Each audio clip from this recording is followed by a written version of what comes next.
Okay जी, बिस्मिल्लाहिर्रहमानिर्रहीम। My dear students, आज जो है वो हम अपनी डेप्रिसिएशन के हवाले से कुछ क्वेश्चंस करेंगे। लास्ट टाइम जो है वो हमने क्वेश्चंस किए थे जी। लास्ट टाइम हमने कॉन्सेप्ट सारे डिस्कस कर लिए थे, जिसमें हमने डेप्रिसिएशन टेबल के हवाले से हमने कॉन्सेप्ट डिस्कस किए थे। आज जो है हम क्वेश्चंस डिस्कस करेंगे। मैंने आप लोगों के साथ शेयरिंग की है, क्वेश्चंस की भी शेयरिंग की है और उनके आंसर्स की भी शेयरिंग की है। तो सबसे जो पहला क्वेश्चन है जी, सबसे पहला क्वेश्चन मैंने अपना हैंड रिटन जो है ना वो मैंने आप लोगों को भिजवाया है, तो उसको भी हम देखते हैं। पहला क्वेश्चन जरा हम पढ़ लेते हैं जी। यहाँ से पहला क्वेश्चन हमारे पास हमारी स्क्रीन के सामने, आप लोग सारे जरा इसको मतवज्जा हो जाएं अपनी स्क्रीन के सामने। पहला question, Wilmette College recently purchased new computing equipment for its library. The following information refers to the purchase and installation of this equipment. The list price of the equipment was 275,000. However, Wilmette College qualified for an education discount 25,000. It paid 50,000 cash and for the equipment and issued a 3 months 9% notes payable for the remaining balance. यानी कि एक इदारा है Willamette college, उसने $2,75,000 की उसने जो है वो कंप्यूटर इक्विपमेंट्स परचेज की हैं। डिस्कस कर रहे हैं जी। हमारे पास जो है ओके ये एक इदारा है जी विलमेट कॉलेज, और विलमेट कॉलेज ने उसने $2,75,000 की उसने जो है ना कंप्यूटर इक्विपमेंट्स परचेज की हैं, जिसमें उसको 25,000 एजुकेशन डिस्काउंट मिला है और उसने जो है $50,000 उसने कैश में पे किया और बाकी उसने 2 लाख रुपए का एक नोट पेबल भी उसने लायबिलिटी टेक ओवर कर ली है। ठीक है। Note plus accrued interest charge of 4,500 was paid promptly at the time of maturity. तो वो कहता है कि ये जब नोट की पेमेंट होगी और हाँ जी नोट की पेमेंट होगी और इसके साथ 4,500 जो है ना वो इंटरेस्ट भी अदा कर दिया जाएगा। In addition to the amounts described in one, Wilmet paid sale tax 15,000। तो मैंने आप लोगों के साथ लास्ट टाइम बड़ा डिटेल में डिस्कस किया हुआ है कि जब आप एक्विजिशन करते हैं प्लांट एसेट की, तो आप apart from the invoice price you will have to pay the sale tax as well, यानी कि you will have to pay the incidental cost. तो sale tax is the part of incidental cost. Freight charges जो हैं for the delivery of equipment, last time भी हमने देखा था कि जो फ्रेट चार्जेस होते हैं वो भी आपके आपका कैपिटल एक्सपेंडिचर होता है और इंसिडेंटल कॉस्ट होता है। इंस्टॉलेशन चार्जेस तो ऑब्वियसली आपका इंसिडेंटल कॉस्ट है और आपका कैपिटल एक्सपेंडिचर। 5वें नंबर पे है जी, during installation one of the computer terminals were accidentally damaged by a library employ, it cost the college 500 to repair the damage. अच्छा, अब यहाँ पर एक चीज याद रखिएगा कि अगर कोई इंस्टॉलेशन के दौरान अगर कोई इंसिडेंटली कोई चीज डैमेज होती है, ठीक है, तो ये केयरलेसनेस होती है। इस केयरलेसनेस को डिस्करेज करने के लिए इसको कैपिटल एक्सपेंडिचर नहीं बनाया जाता, बल्कि इसको रेवेन्यू एक्सपेंडिचर बनाया जाता है। लिहाजा अगर सवाल में इस तरह का कोई इंस्टॉलेशन के दौरान कोई डैमेज आता है और उसके लिए कोई रिपेयर एंड मेंटेनेंस की जाती है, तो उसको आपने कैपिटल एक्सपेंडिचर नहीं बनाना, बल्कि आपने उसको रेवेन्यू एक्सपेंडिचर बनाना है। As soon as the computers were installed, the college paid 4,000 to print admission brochures featuring the state of the art library. यानी कि उन्होंने लोगों को जो है ना अवेयरनेस क्रिएट करने के लिए उन्होंने एडमिशन ब्रोशर्स सेल किए और प्रिंट करवाए हैं ताकि लोगों को बता सकें। तो लिहाजा ये जो एडमिशन ब्रोशर्स हैं ये भी आपकी एडवर्टाइजिंग एक्सपेंस है, it is not the capital expenditure. तो लिहाजा अगर मैं इस पूरे सिनेरियो में देखूं तो मेरे पास जो कैपिटल एक्सपेंडिचर से रिलेटेड या इंसिडेंटल कॉस्ट से रिलेटेड जो मेरे पास एक्सपेंस आ रहा है वो एक तो 15,000 आ रहा है इनवाइस, सेल टैक्स आ रहा है, फ्रेट चार्जेस आ रहे हैं 1,000, इंस्टॉलेशन कॉस्ट आ रही है 5,000, और ये सारी चीजें हमारे लिए जो है ना वो आ रही हैं। अच्छा, इंस्ट्रक्शंस में देखिए वो क्या कहता है, इन दी सेंटेंस, ठीक है, in the sentence make a general statement summarising the nature of expenditures and qualify for inclusion in the cost of plant assets। तो देखिए मैंने आपको ये सारी चीजें ऑलरेडी बता दी हैं कि इसमें कौन कौन सी चीजें क्वालिफाई करती हैं आपके कैपिटल एक्सपेंडिचर के लिए और कौन कौन सी चीजें क्वालिफाई करती हैं रेवेन्यू एक्सपेंडिचर के लिए। यानी कि पहली 3 चीजें कैपिटल है और बाकी पहली चार चीजें जो है वो कैपिटल है, और इसके अलावा जो है यानी कि 1, 2 एंड 3 एंड 4, यानी कि पहली चार चीजें कैपिटल है और दो चीजें जो है वो रेवेन्यू। अच्छा, इसके बाद है जी कि फॉर ईच ऑफ दी 6, अच्छा ये इसका सोल्यूशन मैंने आपको दिखाता हूं अभी। Computer of the total cost debited to the, अच्छा मैं आपको सारी चीजें बताता हूं। चलिए ये स्क्रीन शेयर जो है ना, इसमें हमने क्वेश्चन को पढ़ा और इसमें हमने कौन कौन सी चीजें करनी है, आए इसको भी जरा देख लें। मैंने आपके साथ सोल्यूशन आपके साथ मैंने शेयर किया है, और सोल्यूशन जो है देखें कौन सा है जी हमारे पास सोल्यूशन। ये देखें हमारे पास जो सोल्यूशन है, हमारे पास जो सोल्यूशन है जी इसका, हमारे पास जो इसका सोल्यूशन है देख लेते हैं जी। इसका सोल्यूशन है जी हमारे पास, ये देखें आ गया, और ये देखें ये सोल्यूशन हमारे पास आ गया जी, ये देखें। अच्छा जी ये सोल्यूशन है जी हमारे पास,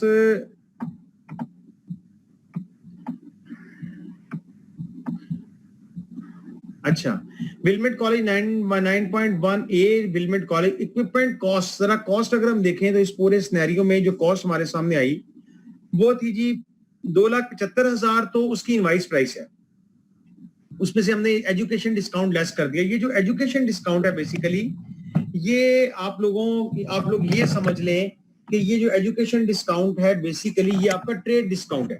तो आपको पता है ये जो ट्रेड डिस्काउंट होता है ये तो हम जो है वो उसमें शामिल नहीं करते, बल्कि उसको स्टेट में माइनस कर देते हैं।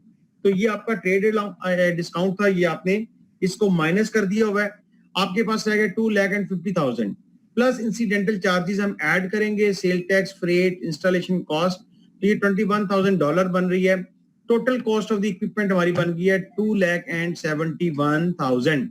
तो हमारी इस क्वेश्चन में जो टोटल कॉस्ट है, जिसको आप हिस्टोरिकल कॉस्ट कहेंगे, जिसको आप कैपिटल एक्सपेंडिचर कहेंगे, जिसको आप कॉस्ट ऑफ द एसेट कहेंगे, वो जो है वो $2,71,000 है। अगर आपसे पूछूं कि इसको आप रिकॉर्ड करें, इसकी आप एंट्री करें, तो आप क्या करेंगे, कंप्यूटिंग इक्विपमेंट को डेबिट कर देंगे 2,71,000 से, कैश को क्रेडिट कर देंगे 71,000 से। अब ये 71,000 से कैसे क्रेडिट हुआ कि आपने 50,000 रुपया आपने कैश में पे किया था। अगर आपने अभी क्वेश्चन में देखा हो तो उन्होंने कहा था कि आपने 50,000 रुपया कैश में पे किया है, और 21,000 आप लोगों ने इंसिडेंटल कॉस्ट भी पे की है। तो 50,000 जमा 21,000, तो ये हो गया 71,000। और फिर उसने आपको ये भी बताया था कि आपने एक नोट्स पेबल आपने इशू किया है फॉर रिमेनिंग अमाउंट। तो ये नोट्स पेबल आपने क्रेडिट किया है, 2 लाख रुपए का नोट्स पेबल आपने क्रेडिट किया है, तो टोटल डेबिट कर दिया 2,71,000। तो नोट मैंने लिखा जी, as far as the point number 5 is concern regarding repair of the terminal amounting of $500 will be treated as revenue expenditure instead of capital expenditure, और ये मैंने आपको इसकी वजह भी बता दी। As far as point number 6 is concern regarding printing of the admission brochure will be considered as, तो ऑब्वियसली एडमिशन ब्रोशर ये तो एक आपकी रेगुलर एक्टिविटी है, ये तो आपने करते रहना एक्टिविटी। इसके बाद हमारे पास जो है ना वो कहते हैं प्रिपेयर दी जर्नल एंट्री, वो आपको एक आगे आपसे इंस्ट्रक्शन में पूछ रहा है, प्रिपेयर दी जर्नल एंट्री, ठीक है, फॉर रिकॉर्डिंग दी डेप्रिसिएशन। वो कहता है कि डेप्रिसिएशन के लिए आप एक एंट्री करें। तो उसने आपको कहा कॉस्ट आपकी 2,71,000 है, जो कॉस्ट है 2,71,000। स्ट्रेट लाइन मेथड आपने यूज करना है, हाफ ईयर कन्वेंशन आपने यूज करनी है, एस्टिमेटेड लाइफ 5 साल है, और रेजिडुअल वैल्यू 0 है। यानी कि ये सारी इंफॉर्मेशन क्वेश्चन के अंदर दी हुई है। Cost 2,71,000, straight line method use करना है, हाफ ईयर कन्वेंशन यूज करनी है, एस्टिमेटेड लाइफ 5 साल है, और रेजिडुअल वैल्यू जो है वो 0 है। अब आप क्या करेंगे कि डेप्रिसिएशन एक्सपेंस कैलकुलेट करेंगे, cost minus residual value divided by estimated life multiplied by 1/2। ठीक है जी, कॉस्ट माइनस रेजिडुअल वैल्यू ये आपका फॉर्मूला है। तो ये मैंने किया 2,71,000 माइनस 0/5 मल्टीप्लाई बाय 1/2, तो मेरे पास आ गया 27,100। ये 1/2 से मैंने क्यों मल्टीप्लाई किया, वो इसलिए किया क्योंकि मुझे हाफ ईयर कन्वेंशन के लिए कहा गया था। तो हाफ ईयर कन्वेंशन के लिए मैं क्या करूंगा, 1/2 से मल्टीप्लाई कर दूंगा, 27,100 आ जाएगा। मेरी एंट्री हो जाएगी depreciation expense to accumulated depreciation equipment 27,100। तो 27,100 से मैं एंट्री कर दूंगा। ये ऑलमोस्ट इस क्वेश्चन में कुछ चीजें आपसे पूछी हुई थी, ये यानी कि प्रॉपर डेप्रिसिएशन का जिस तरह टेबल बनाते हैं वो क्वेश्चन नहीं था, बल्कि इसमें कुछ इंफॉर्मेशंस आपसे पूछी गई थी कि आप बताएं कि कौन कौन सी एक्सपेंस जो है वो कैपिटल एक्सपेंडिचर है, कौन सा रेवेन्यू एक्सपेंडिचर है। अगर कुछ कंडीशंस आपको बताई गई कि अगर आपको ये चीजें हो तो आप उसको कैसे कैटेगराइज करेंगे, एंट्री कैसे करेंगे, कैपिटलाइज कैसे करेंगे। और फिर कहा कि अगर आप 1 साल के बाद आप इसकी डेप्रिसिएशन कैलकुलेट करेंगे तो कितनी अमाउंट डेप्रिसिएशन कैलकुलेट होगी। तो ये फिर हमने कहा कि ये 27,100 से ये डेप्रिसिएशन कैलकुलेट होगी। तो ये तो क्वेश्चन नंबर 1 था, एक सादा सा क्वेश्चन था, इसमें चंद चीजें पूछी गई थी, उन चीजों के बारे में हमने कैटेगोरिकली हमने जो है ना उनको बता दिया है। तो now we will move to the next question. अगर आप लोगों ने मुझसे इसके हवाले से कोई सवाल करना है तो मुझसे पूछ लें, otherwise I am going to the next question. अगर आप लोगों का कोई क्वेश्चन है इसके हवाले से तो यू कैन आस्क मी। तो फरहद जो है ये हमसे कुछ पूछना चाह रही हैं। जी बेटी फरहद। वालेकुम सर। जी वालेकुम अस्सलाम। सर मैंने ये पूछना है कि यहाँ पे क्वेश्चन में उन्होंने हाफ ईयरली कहा है तो आपने 1/2 कर दिया है, लेकिन ये मंथ में भी तो वो पूछ सकता है, लाइक जैसे कि अगर फ्रैक्शनल टाइम पीरियड के जरिए से पूछेगा ना, फिर आपको डेट ऑफ परचेज देना लाजमी होगा, उसके लिए डेट ऑफ परचेज देगा। अच्छा, तो फिर हम उसको अगर फॉर एग्जांपल वो 7 मंथ या 9 मंथ करता है तो फिर 7/12 कर सकते हैं। जी जी जी जी बिल्कुल। ये 6/12 समझिए आप, ये 6/12 को फर्दर 1/2 किया हुआ है ना, तो वैसे आप 7/12 कर दें, 6/12 कर दें, 8/12 कर दें, 9/12 कर दें, यानी कि ये तो डिपेंड करेगा आपकी डेट ऑफ परचेज से रिलेट करेगा। ठीक है, वो उस सूरत में वो लाजमी देगा डेट ऑफ परचेज, डेफिनेटली देगा, अदरवाइज तो वो पूछ ही नहीं सकता फ्रैक्शनल टाइम पीरियड। ठीक है, इसमें तो उसने नहीं ना दी हुई, इसमें सिर्फ वो ईयर और हाफ ईयर का पूछ रहा है। जी, जब हाफ ईयर कन्वेंशन है तो इसमें डेट ऑफ परचेज देना जरूरी नहीं होता, और अगर दी भी हो तो आपने उसे इग्नोर कर देना। ठीक है sir, okay. Any other question जी? आप और किसी का कोई क्वेश्चन मुझसे पूछ लें। Now we are going to move the next question. चलें, अच्छा जी, ये हमारे पास अब देखें तो आपके ये जो इसमें जो है ये क्वेश्चन हम देख रहे हैं जी 9.2a, ठीक है। ये क्वेश्चन मैं आप लोगों के लिए मैंने स्क्रीन थोड़ी सी बड़ी की है ताकि आप लोगों को जो है ना ये जरा नजर आ जाए आराम से, ठीक है। ये जो 9.2a क्वेश्चन है इसमें वो कहता है जी कि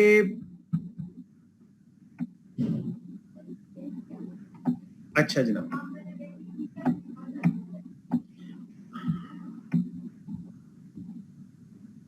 अच्छा जी 9.2 क्वेश्चन, एक इदारा है जी सॉसन एंड हिलर, ठीक है।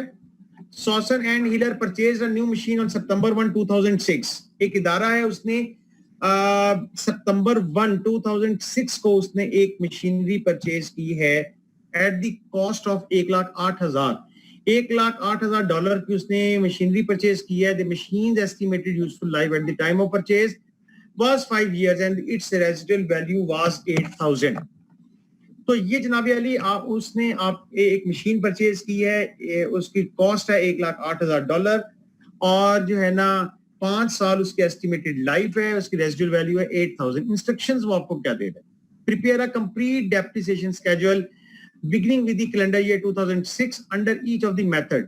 3 डेप्रिसिएशन टेबल आप लोगों ने बनाने हैं, ठीक है। स्ट्रेट लाइन मेथड है, 200% डिक्लाइनिंग बैलेंस मेथड है और 150% डिक्लाइनिंग बैलेंस मेथड है।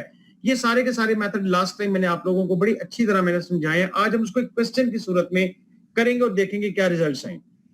फिर बी में वो कहता है जी which of the 3 methods computed in part A is most common for financial reporting purpose. तो ये भी हम इसका क्वेश्चन का आंसर भी हम देखेंगे कि फाइनेंशियल रिपोर्टिंग पर्पस के लिए कौन सा मेथड ज्यादा यूज होता है।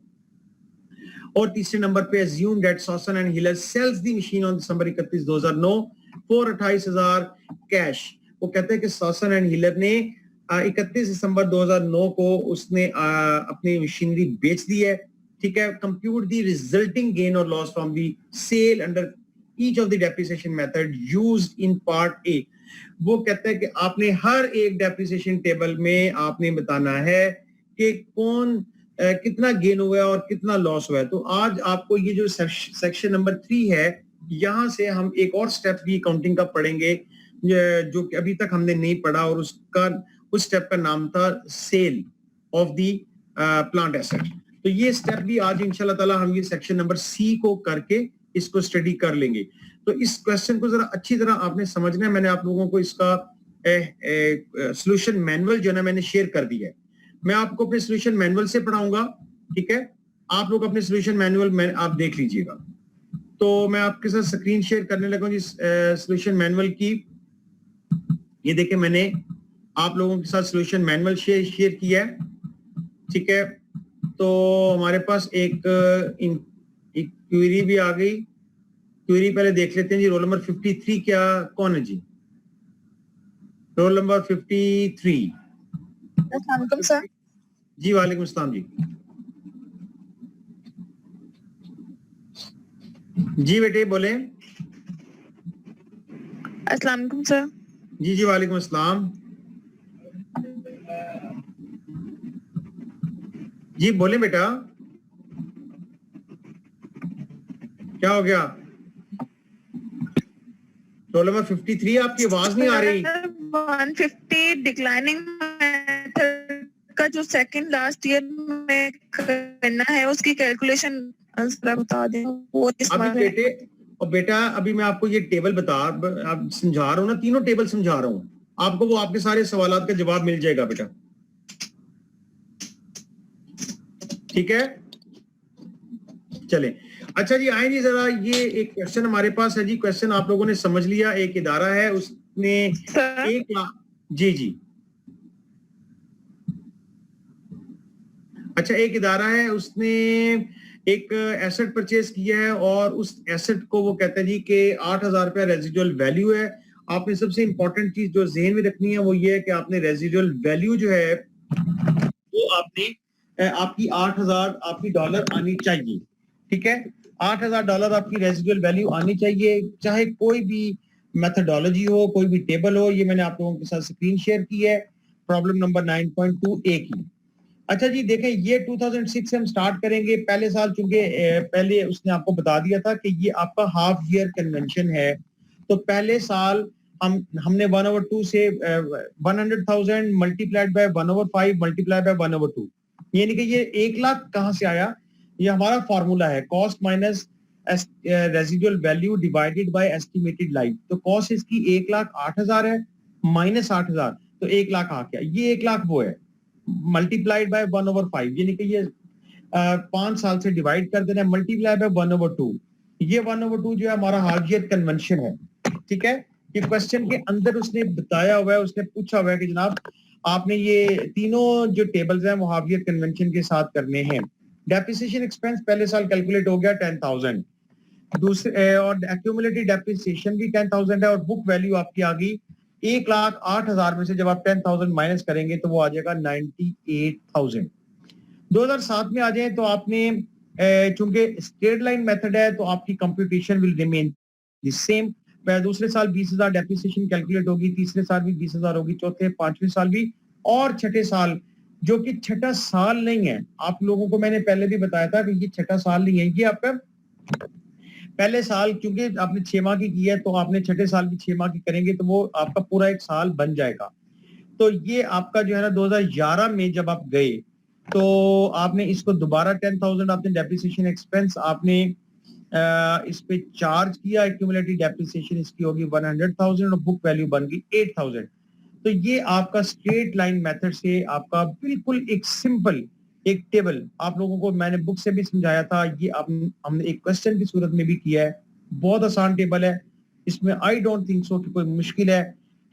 इसमें जो है वो आपका हाफ ईयर कन्वेंशन यूज हो गया। अच्छा जी दूसरे मेथड पे आ जाए। दूसरा मेथड है जी हमारे पास 200% डिक्लाइनिंग बैलेंस मेथड।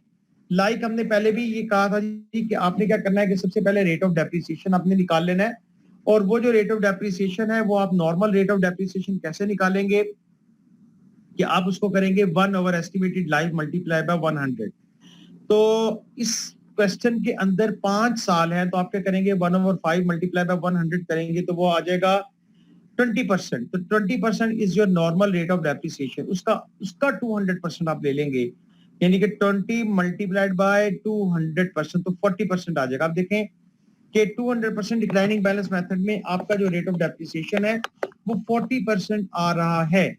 अब आप क्या करेंगे कि 40% रेट ऑफ डेप्रिसिएशन को आप इसका लेंगे 108,000 से स्टार्ट करेंगे, क्योंकि remaining book value multiplied by rate of depreciation, यानी कि ये हमारा डिक्लाइनिंग बैलेंस मेथड का फार्मूला है। लास्ट टाइम भी हमने इस फार्मूले को हमने पढ़ा था कि ये हमारा फार्मूला क्या है।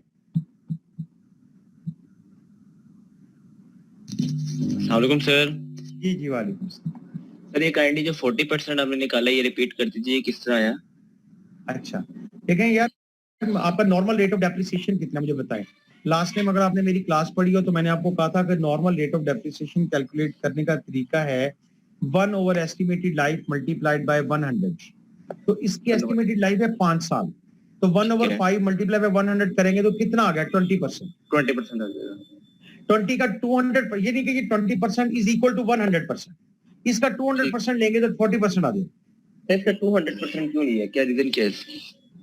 जी 200% क्यों लिया इसका मतलब हमने 100 जो उसका क्यों लिया निकाल देखें जी देखें मेरी बात सुने, ऊपर आपको देखें क्या पूछा जा रहा है, 200% डिक्लाइनिंग बैलेंस मेथड पूछा जा रहा है। ठीक हो गया, ठीक ठीक ठीक। क्वेश्चन की रिक्वायरमेंट है ना, अगर ठीक अगर क्वेश्चन की रिक्वायरमेंट होती 100% डिक्लाइनिंग बैलेंस मेथड तो फिर 20% ही लगना था। ठीक हो गया, ठीक हो गया जी। जी सर थैंक यू। अच्छा जी, इसके बाद आप आ जाए जी रिमेनिंग बुक वैल्यू। अच्छा मैंने आपको लास्ट टाइम ये बताया था कि आपकी जो पहले साल जो रिमेनिंग बुक वैल्यू होगी वो कॉस्ट प्राइस होती है। याद रखिएगा पहले साल रिमेनिंग बुक वैल्यू हमेशा कॉस्ट प्राइस होगी डिक्लाइनिंग बैलेंस मेथड में। अब आपके पास आ जाएगा 1,08,000 मल्टीप्लाई बाय 40% मल्टीप्लाई बाय 1/2। 1/2 से क्यों मल्टीप्लाई किया कि हाफ ईयर कन्वेंशन। फिर आपके पास आ गई बुक वैल्यू 86,400। पहले साल आपकी डेप्रिसिएशन कैलकुलेट हो गई 21,600, तो आपकी बुक वैल्यू होगी 86,400। इसी तरह से आपने नेक्स्ट ईयर में आप चले गए 86,400 मल्टीप्लाइड बाय 40%, तो आपने इसको जो है ना वो जब कैलकुलेट किया तो आया 34,560। ये पूरे साल की डेप्रिसिएशन, यानी कि ये पूरे साल की डेप्रिसिएशन है। आपने इसको भी एक्यूमुलेटेड डेप्रिसिएशन में जमा किया, बुक वैल्यू में से माइनस किया, तो आपकी बुक वैल्यू आ गई 51,840। इसी तरह से चलते गए, जब आपको मैंने लास्ट टाइम ही बताया था कि जब आपने 200% डिक्लाइनिंग बैलेंस मेथड में जाना है तो आपने क्या फॉर्मूला इस्तेमाल करना है, आपको याद होना चाहिए। मैंने कहा था कि आपने रिमेनिंग बुक वैल्यू में से आपने रेजिडुअल वैल्यू माइनस करनी है, यानी कि ये जो फॉर्मूला आप ने सारे सालों में लगाया, बकिया सालों में लगाया, वो formula remaining book value multiplied by rate of depreciation, वो फार्मूला आपने 200% मेथड में आखिरी साल में नहीं लगाना, अप्लाई नहीं करना। अगर आपने किया तो क्या होगा कि आपकी बुक वैल्यू 8,000 नहीं आएगी, तो उससे क्या होगा कि आपका जो अपना मसला है वो गड़बड़ हो जाएगा, आपका ये टेबल गलत हो जाएगा। लिहाजा आपने जो लास्ट ऑपरेशनल ईयर होगा उसमें आपने जो रिमेनिंग बुक वैल्यू है उसमें से आपने रेजिडुअल वैल्यू को माइनस कर देना है। तो देखें आपके पास जो बुक वैल्यू आ गई वो 8,000 आ गई, यानी कि अब आपका ये 200% डिक्लाइनिंग बैलेंस मेथड जो है दैट इज ओवर। ये टेबल मैंने आप लोगों को पहले भी समझाया था, अब हम एक क्वेश्चन की सूरत में कर रहे हैं। तो इसमें जो है वो 200% में अगर आपका कोई सवाल है तो मुझसे पूछ लें, फिर then I will move to the 150% declining balance में। 200 में अगर आपने किसी ने कोई सवाल करना चाहिए।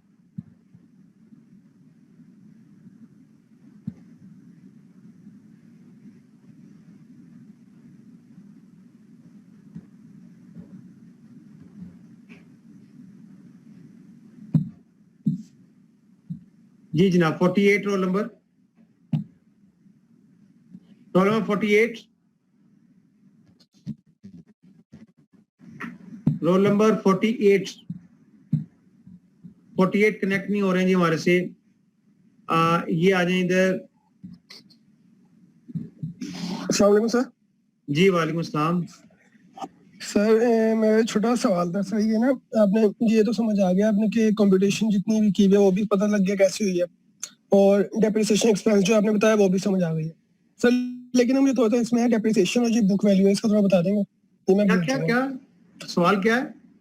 एक्यूमुलेटेड डेप्रिसिएशन और बुक वैल्यू हाँ। ये कैसे आ रही है, इनका थोड़ा सा मुझे कंफ्यूजन हो रही है, बता देंगे थोड़ा सा? अच्छा, अब आप हमारे साथ ऑनलाइन रहे, मैं अब आपको बताता हूँ। देखिए बात ये है जी कि आपने जो है आपने इसको कैसे कैलकुलेट करना है। अच्छा, अभी देख लेते हैं जी। देखिए जी, आपने क्या किया, आपने, मैं आपको एक लाइन समझा देता हूँ ना तो फिर आपको समझ आ जाएगी। देखें, आप 200% डिक्लाइनिंग बैलेंस मेथड में देखें तो ये डेप्रिसिएशन आपको कैलकुलेट करनी आ गई हुई है ना।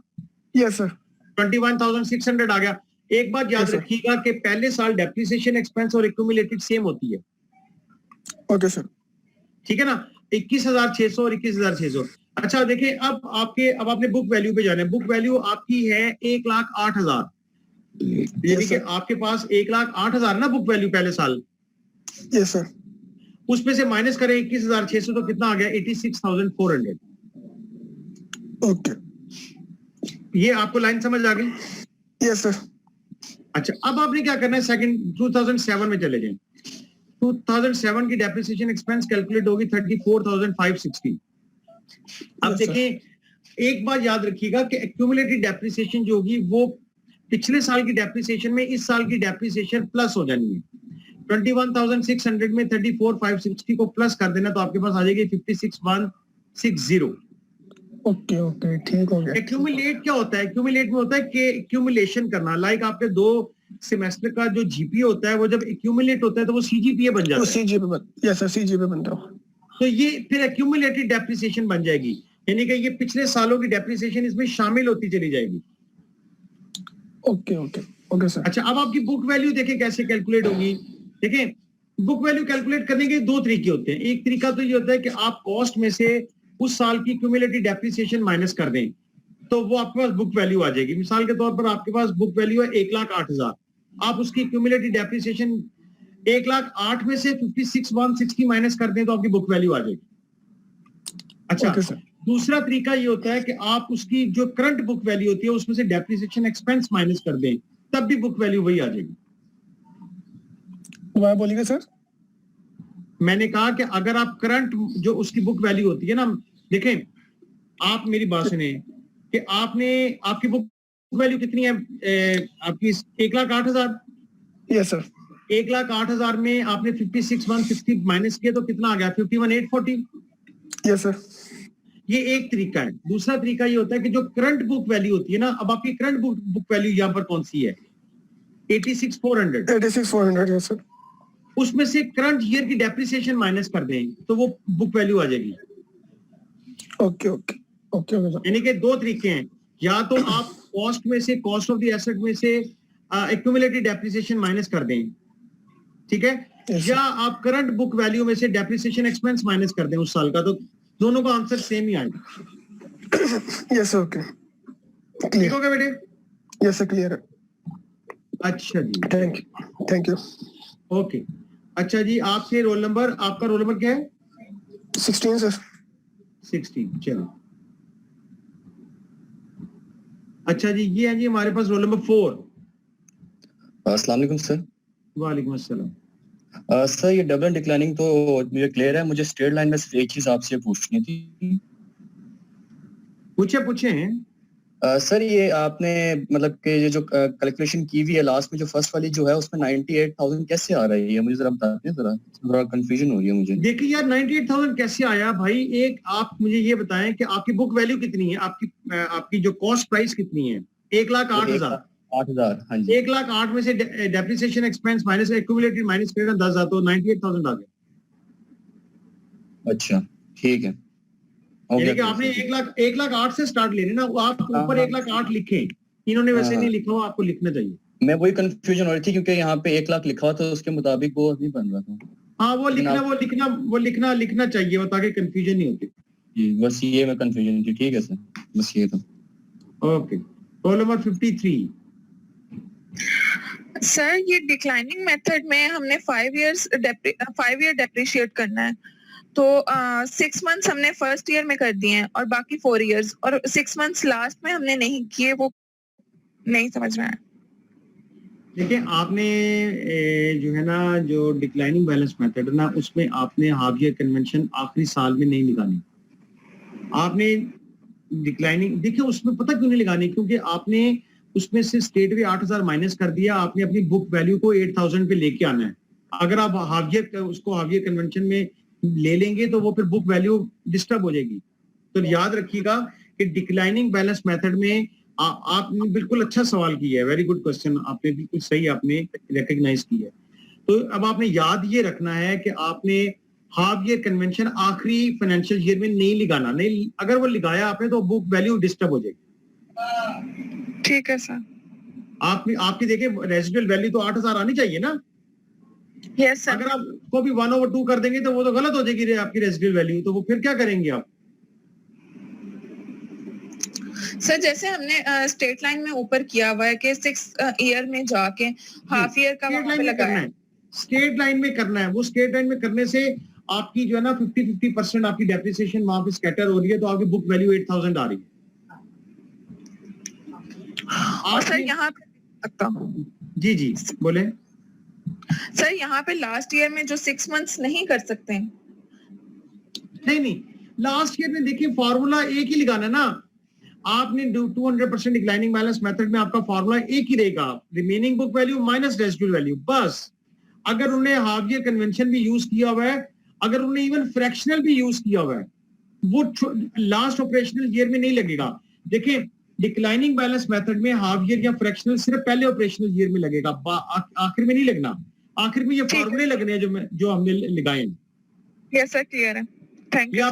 आपने अच्छा सवाल किया। बहुत से बच्चे जो है ना वो इस पे गलती करते हैं, आपने अच्छा किया ये सवाल के लिए। ठीक है, थैंक यू सर।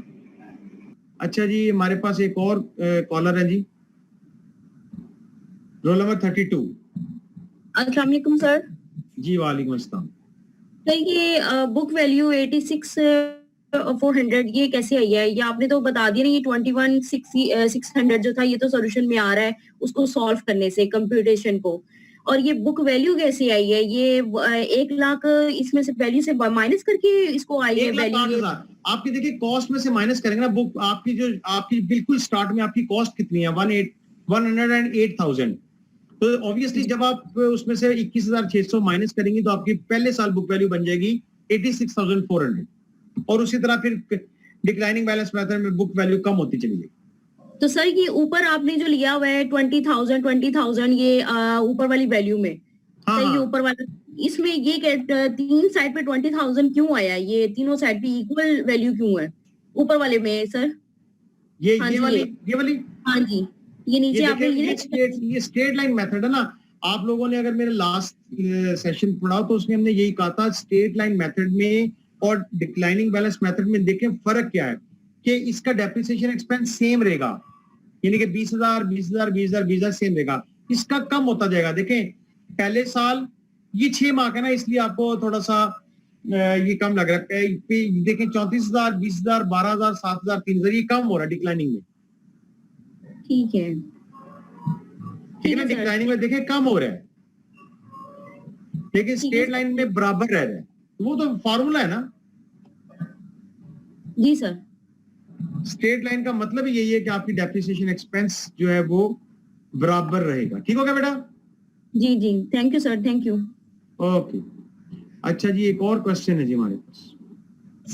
अस्सलाम वालेकुम सर। वालेकुम अस्सलाम। सर मुझे समझ आ गई डेप्रिसिएशन एक्सपेंस की भी, बुक वैल्यू की भी, लेकिन सर मुझे ना मसला हो रहा है क्यूमुलेटिव डेप्रिसिएशन, मुझे मतलब इसका कांसेप्ट नहीं बन पा रहा, तो ये जरा मुझे क्लियर कर दें प्लीज। अच्छा देखिए मेरी बात सुन, अभी मैंने आप लोगों को एक और बच्चे को मैंने समझाया था कि देखें जीपीए क्या होता है, आपके एक सेमेस्टर का रिजल्ट, और सीजीपीए क्या होता है, आपके ज्यादा सेमेस्टर्स का रिजल्ट।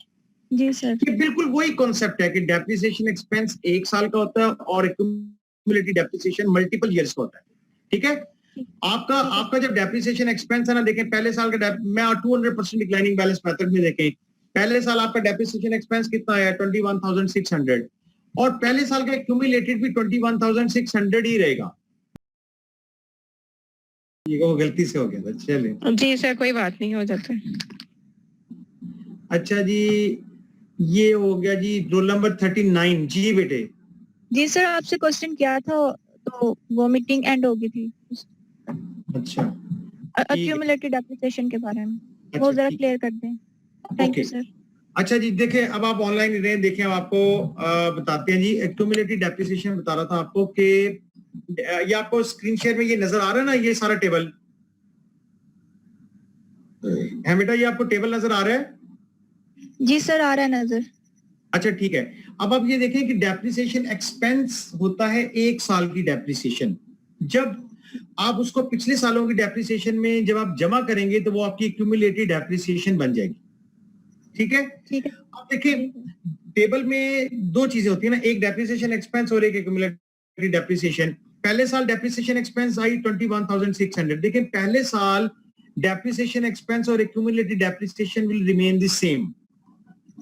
ठीक है? जी सर।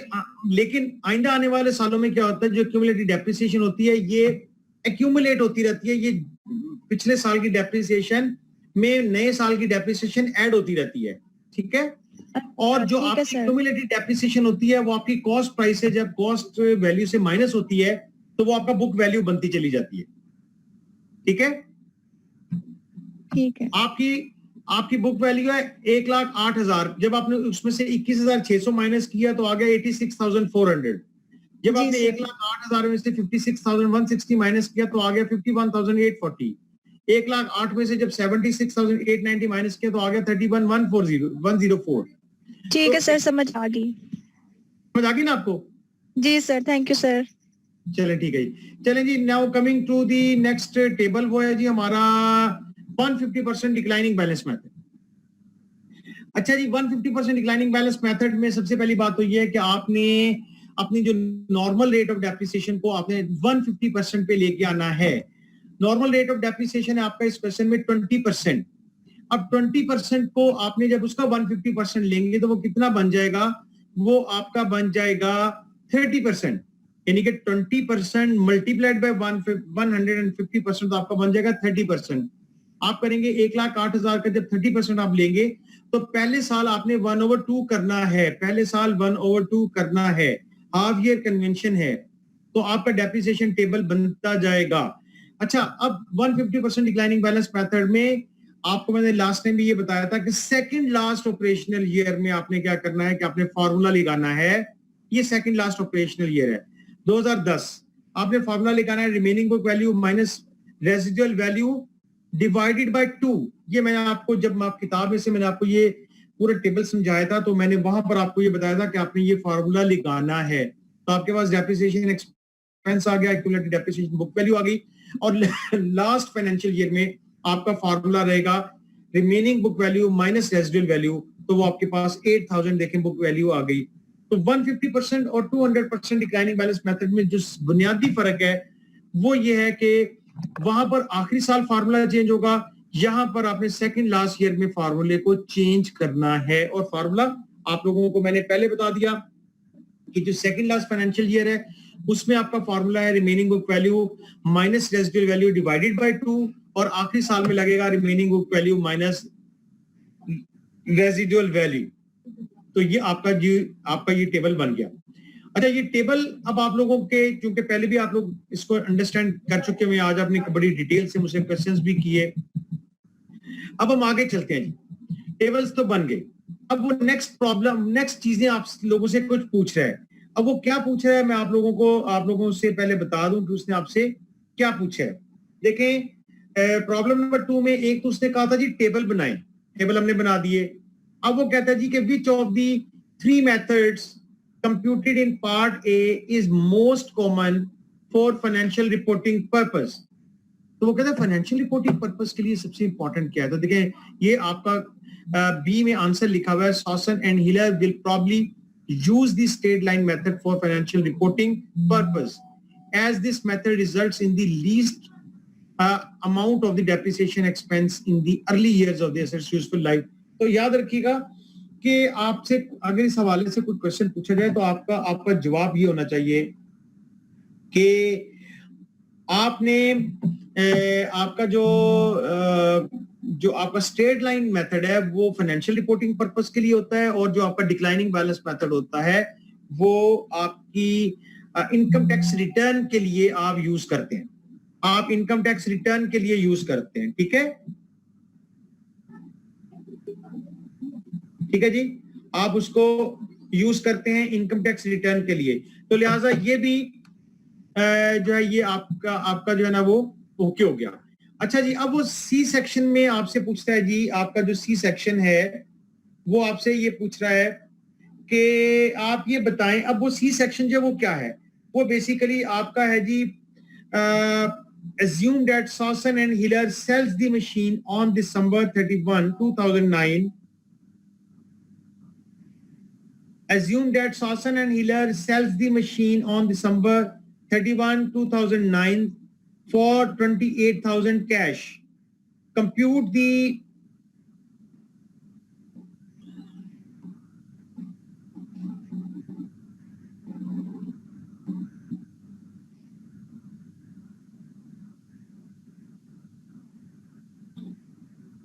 अच्छा जी, अब वो कहता है जी देखिए आप जरा गौर से सुनिएगा मेरी बात, बड़ी इंपॉर्टेंट मैं आप लोगों के साथ सेगमेंट डिस्कस करने लगा हूं। सॉसन एंड हिलर वो ये कहता है जी कि assume that the Sawson and Hiller sells the machine on दिसंबर 31, 2009। बड़े गौर से आपने ये पॉइंट समझना है। वो कहता है कि 31 दिसंबर 2009 को आपने जो है ये मशीन बेच दी है $28,000 cash. Compute the resulting gain or loss from the sale under each of the depreciation method used in part A। अच्छा जी, दोबारा मैं अब आपको रिपीट कर रहा हूं। वो कहता है कि उसने मशीन बेच दी है, कितने की बेची है उसने ये मशीन? उसने मशीन बेची है 28,000। ठीक है, उसने मशीन बेची है जी, उसने बेची है 28,000 की। अच्छा, और बेची कब है? 31 दिसंबर 2009। अच्छा मेरी बात सुने, उसने मशीन बेची है, सबसे पहले देखें तो 31 दिसंबर 2009 को उसने मशीन बेची है। आप जरा वापस आ जाएं, 31 दिसंबर 2009 को उसने मशीन बेची है ना। तो अब आप जरा देखें तो उससे ये देखें, ये उसका 2009 है। ठीक है, ये मेरे पास सुनो भाईजान इस तरह। अच्छा चले छोड़ दे, कोई बात नहीं भी हो रहा तो कोई बात नहीं, हम उसको, आप उसको जो है ना मेरी बात सुने, आप सिर्फ देखें आप। अच्छा मैंने आपसे ये कहा था जी कि 2009 में आप सिर्फ इस चीज को अंडरस्टैंड करें कि 2009 में देखें उसकी जो बेसिकली उसकी जो बुक वैल्यू है वो है 38,000। हमने बेचा कितने का है ये देखें, 2009 में आपको नजर आ रहा है 38,000। बेचा उसने 28,000 का। इसका मतलब है कि हमें लॉस ऑन सेल हो रहा है, ठीक है। अच्छा जी, इसके बाद है जी हमारे पास 200% डिक्लाइनिंग बैलेंस मेथड में देखें तो 2009 में बुक वैल्यू कितनी आ रही है? 18,662। तो यहां पर उसको गेन ऑन सेल हो रहा है, ठीक है। यानी कि आप ये देखें तो उसको कभी लॉस हो रहा है, कभी गेन हो रहा है। इसके बाद 150% डिक्लाइनिंग बैलेंस मेथड में देखें तो 2009 में उसके पास बुक वैल्यू आ रही है 31,487। तो यहां पर भी उसको लॉस हो रहा है। इसका मतलब है उसको इन तीनों टेबल्स में सिर्फ 200% डिक्लाइनिंग बैलेंस मेथड में गेन हो रहा है, बाकी सब में लॉस हो रहा है। तो ये मैं आपको समझाना चाह रहा हूं कि हमारा जो इसमें नेक्स्ट हमारे पास जो ये डिस्कशन वाला टॉपिक है वो ये है जी कि आपने क्या करना है कि आपने आना है अब नेक्स्ट सेगमेंट में हमारा ये कंप्यूटेशन ऑफ द गेन और लॉसेस। मैंने अब आपको समझा दिया कि गेन और लॉस कैसे कैलकुलेट हुए, कि आपने जिस साल उसने वो बेचा आपने उसकी सेल प्राइस और उसकी बुक वैल्यू का कंपैरिजन कर लेना है। देखिए जी, स्ट्रेट लाइन मेथड है, कैश प्रोसीड्स कितनी है 28,000, बुक वैल्यू 31 दिसंबर 2009 38,000, तो लॉस ऑन डिस्पोजल कितना है 10,000। अभी मैंने आपको ये पहले बताया, टेबल में से समझा दिया। इसके बाद आगे चले, आपके पास है जी, ठीक है, आपके पास है जी नेक्स्ट है जी, ये आपके पास आ गया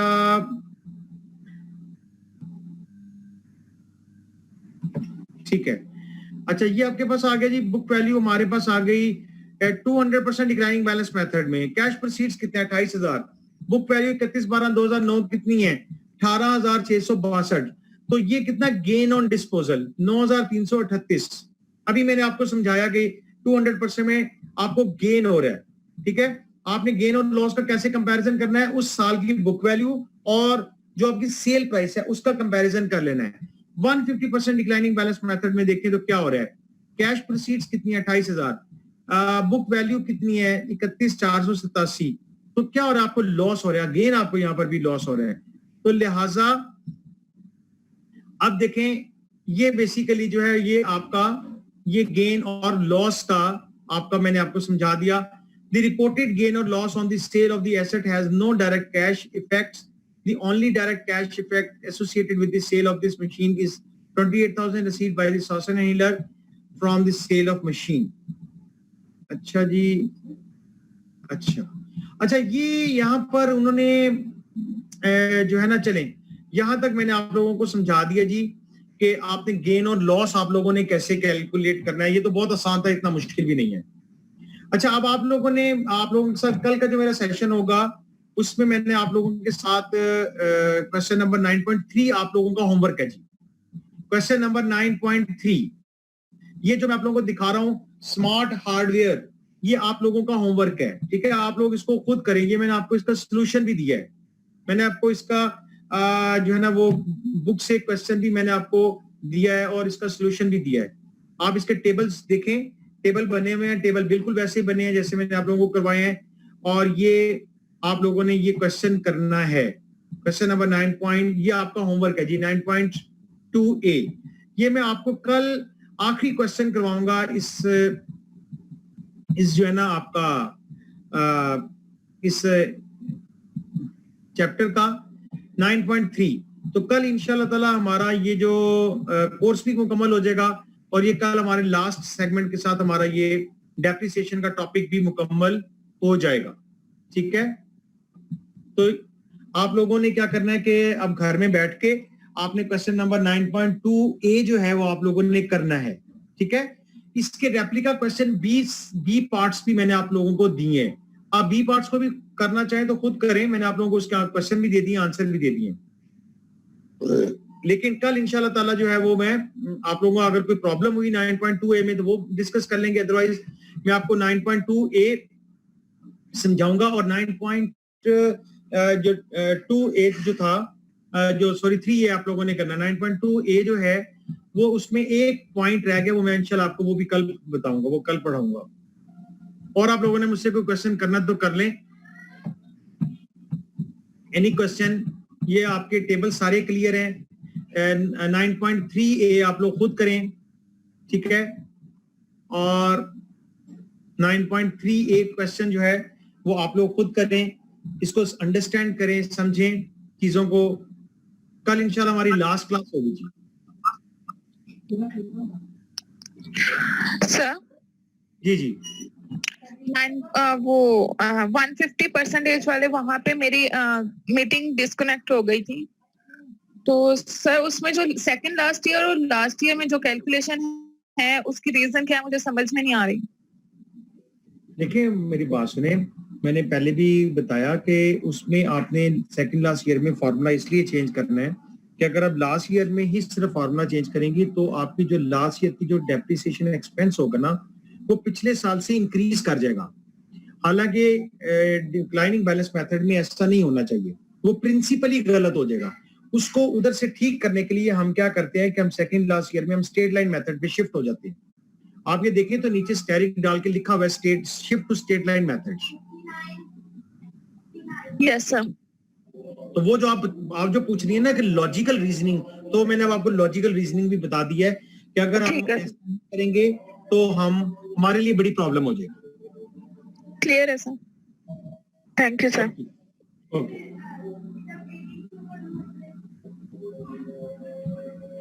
जी बेटे अकमल। अच्छा सर, पेपर्स कब होंगे? ये तो कंट्रोलर साहब बताएंगे, ये हमने तो सर वैसे मतलब आपका ये ऑब्वियसली हिस्ट्री में पहली बार हुआ है, मतलब ऐसे तो आपका एक्सपीरियंस के मुताबिक नहीं होंगे ना, ऑनलाइन टाइप कोई ऐसा सीन नहीं ना होगा। मैंने भी अपनी जिंदगी में पहला एक्सपीरियंस किया। ठीक हो गया सर। अच्छा सर, एक और मैंने चीज पूछनी थी कि अभी अजान हो रही है, 1 मिनट अजान ब्रेक। Okay okay okay.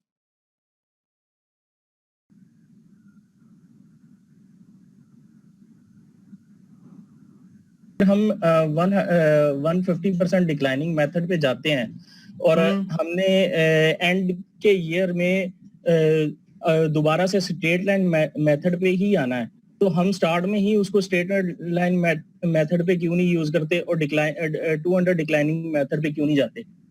नहीं, देखिए मेरी बात सुने, बात ये है कि आपने मेथडोलॉजी का डिफरेंस है ना। आपने पहली बात तो ये है कि डिक्लाइनिंग बैलेंस मेथड करने का मकसद क्या है। सबसे पहले तो आपने इस चीज को अंडरस्टैंड करना है जी। उसका मकसद ये होता है कि आपने शुरू के सालों में आपने ज्यादा डेप्रिसिएशन चार्ज करनी होती है ताकि आपकी टैक्सेबल इनकम जो है वो कम आए, ठीक है ना। अगर आप शुरू से स्ट्रेट लाइन मेथड में जाएंगे तो डेप्रिसिएशन तो कम आएगी, डेप्रिसिएशन कम आएगी, लेकिन डिक्लाइनिंग बैलेंस मेथड में डेप्रिसिएशन ज्यादा आती है ताकि आपकी टैक्सेबल इनकम कम आए। तो आपका ऑब्जेक्टिव स्ट्रेट लाइन से नहीं हल होता, आपका ऑब्जेक्टिव डिक्लाइनिंग बैलेंस मेथड से हल होता है। तो वो आखिरी सालों में जाकर अगर आप चले भी जाएंगे, 1-2 सालों की बात है ना, उससे क्या फर्क पड़ता है। आपने तो अपना ऑब्जेक्टिव अचीव कर लिया होता है शुरू के सालों में। लेकिन सर हम जब कोई भी डेप्रिसिएशन मेथड अपनी कंपनी में ऑथराइज करते हैं या कोई भी अपनी बुक्स में लिखते हैं कि हम जो है ना वो स्ट्रेट लाइन मेथड यूज करेंगे या डबल डिक्लाइनिंग मेथड यूज करेंगे, ठीक है, या 150% डिक्लाइनिंग मेथड एक दफा बुक्स में लिख देंगे, तो दोबारा अगर हम 1 साल के बाद या 2 साल के बाद ये उसको डबल डिक्लाइनिंग मेथड से स्ट्रेट लाइन मेथड पे आ जाएंगे या 150 मेथड से, तो ऑडिटर्स भी क्वेश्चनिंग तो करेंगे ना कि आपने इस मेथड को क्यों छोड़ा और इस मेथड पे क्यों आए। बिल्कुल करेंगे, बिल्कुल आप सही कह रहे हो। उसमें ये है कि जो आपने ये तुमने एक अच्छा क्वेश्चन किया है जो मैं अप्रिशिएट करूंगा। ये क्वेश्चन भी बहुत एक अच्छा क्वेश्चन है। इस क्वेश्चन के अंदर जो है ना कंसिस्टेंसी प्रिंसिपल अप्लाई होता है जो तुमने अब सवाल किया है। ठीक हो गया। ये जो ऑडिटर जो है वो इसके ऊपर बिल्कुल आप लोगों को जो है वो इसके ऊपर ऑब्जेक्शन करेगा, जी आपने क्यों किया। अच्छा अब सुन लो कि वो कब करेगा। वो करेगा कि अगर आप दूसरे साल ही कर देते हैं, डिक्लाइनिंग से स्टेट लाइन पे चले जाते हो, जब तुम ऑडिटर को बताओगे ना यार कि मैं इंटरनेशनल अकाउंटिंग स्टैंडर्ड नंबर 16 को फॉलो करते हुए मैं स्टेट लाइन पे गया हूं, तो वो आप पर कभी भी ऑब्जेक्शन नहीं करेगा। और IAS 16 जो है ना वो सेकंड लास्ट ईयर के ऊपर अप्लाई होता है, वो दूसरे या तीसरे साल के ऊपर अप्लाई नहीं हो रहा। ठीक है, ठीक है ना। ऑडिटर उस वक्त ऑब्जेक्ट करेगा जब आप फौरन कोई आप चेंज करोगे, लेकिन जब आप as per rule, as per international accounting standard को फॉलो करोगे फिर कोई ऑडिटर आपको ऑब्जेक्ट नहीं करेगा। मीन्स के हम स्ट्रेट लाइन मेथड तब ही यूज करेंगे जब हमारी स्क्रैप वैल्यू आने में 2 साल पेंडिंग होंगे। स्ट्रेट लाइन मेथड नहीं, हाँ जी, स्ट्रेट लाइन मेथड तब ही नहीं, वो डिक्लाइनिंग बैलेंस मेथड में आपने सेकंड लास्ट ईयर में करना है, 150% में, 200% में नहीं करना। 200% में तो आपने आखिरी साल में करना है। ठीक हो गया सर, ठीक हो गया। ठीक है। और ये जरा मोटरसाइकिल पे तुम बैठे हुए हो, जरा घर में बैठो, ये बाहर जो है ना वो अभी जरा घूमने फिरने से मोटरसाइकिल पे नहीं बैठा हुआ, छत पे बैठा हुआ। ये तो तुमने डीपी मोटरसाइकिल की लगाई हुई है। ये बड़ी पुरानी है सर। चलो ठीक है, थैंक यू। अब समझ आ गई? जी सर, आ गई। ओके, अच्छा जी, चलें जी। और किसी का कोई क्वेश्चन तो जल्दी से पूछें जी, फिर हम मीटिंग क्लोज करते हैं और फिर इंशाल्लाह ताला कल आप लोगों से मुलाकात होगी जी। और एनी क्वेश्चन? चलें जी। Roll number 1। अस्सलाम वालेकुम सर। जी वालेकुम सलाम। सर कब से मैं कनेक्ट कर रहा हूँ, कनेक्ट नहीं हो रहा। चलो खैर है, वो तो गया ना, आखिरी वक्त में होना था। ठीक है, आपके कनेक्शन का भी एरर है जी। चलिए इंशाल्लाह कल मुलाकात होगी जी। अल्लाह हाफिज। ओके।